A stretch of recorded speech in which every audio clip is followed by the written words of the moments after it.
morning, Facebook, YouTube, Twitter, Instagram, whatever social media platform you see this video. I'm gonna start recording in my car, because for some reason, when I'm in the house and I try to record any kind of video, personally, I get really frustrated. And it's not even the fact that my house isn't a safe space. It's just, I feel like I have like attention disorder, ADD, or whatever you want to call it. Not formally diagnosed, but like I have a really hard time trying to focus inside my house. And it's not that it's a bad thing. It's just sometimes it's like when you are trying to focus on one thing, but you see all the other things around you that need to be done. It can be kind of overwhelming and overstimulating, right? So there's a lot of times when I really want to make a video for you guys, I get overwhelmed.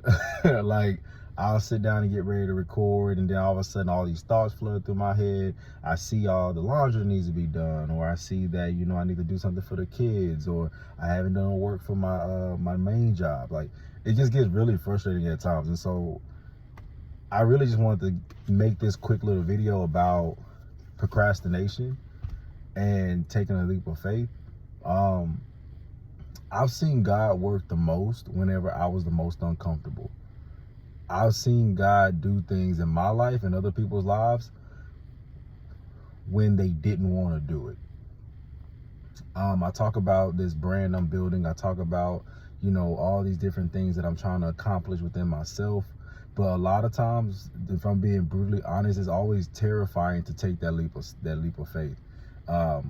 Especially when you know you have the knowledge, when you know you have the experience, when you know you have the qualifications. That leap of faith, that imposter syndrome that still gets inside your heart and inside your mind, man, that literally is a crippling feeling. And sometimes I really feel like in those moments are the moments that God really wants to use you. In that moment is really where you need to kind of just say, you know what, I don't want to do this, but I'm gonna do it anyway. I teach that to my clients really heavy, but sometimes trying to follow it yourself can be very discouraging, because we are our own worst critic, and we put so much pressure on ourselves that if things don't line up the way we feel like they should line up, we don't necessarily want to take the leap because we don't know what the future is going to hold. But I'm just encouraging you guys, especially trying to preach to myself, that when you feel like you don't want to do it is when you should do it. When you don't feel like you have it all together, that's when you should take a step. When you don't have all the answers, but you have a desire to do it, that's when you need to move. Waiting until things get fully lined up and fully perfect, you're going to be waiting forever, because there's no such thing as perfection. Even when you do have success, you're still going to have trials. You're still going to have obstacles. You're still going to have tribulations. You're still going to have all these different problems. And I personally know that in these moments, that's when God talks to me the most, because when God allows me to have everything in order, I usually get in a situation of ego, or my pride begins to bubble up, because then I start to operate in my own strength. And then when things get really heavy and overwhelming, then I can't function. So I just encourage you guys to take that leap of faith. But then also, when you take that leap, try to find your true source. My source is in my faith and my family. So I try to dive deeper into those areas to give me the encouragement to keep going, because sometimes, like I'm just being honest, it's hard out here. You see all the bad, you see all the good, but there's a lot of things that can make you overwhelmed and cause you this crippling fear of like not doing anything at all.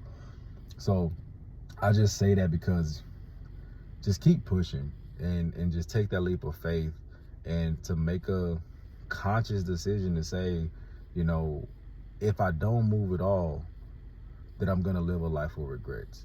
If I at least take a step, then I can at least get the ball rolling.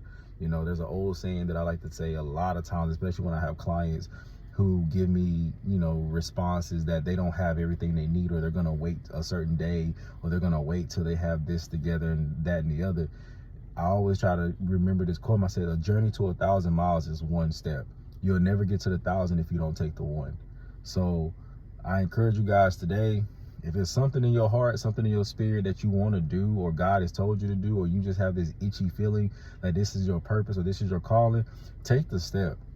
Even if that's just doing research, even if that's just writing it down, even if that, whatever it is, just take a little bit of a step to get some momentum. Because I promise you, if you wait until you think it's going to be all perfect, it'll never happen.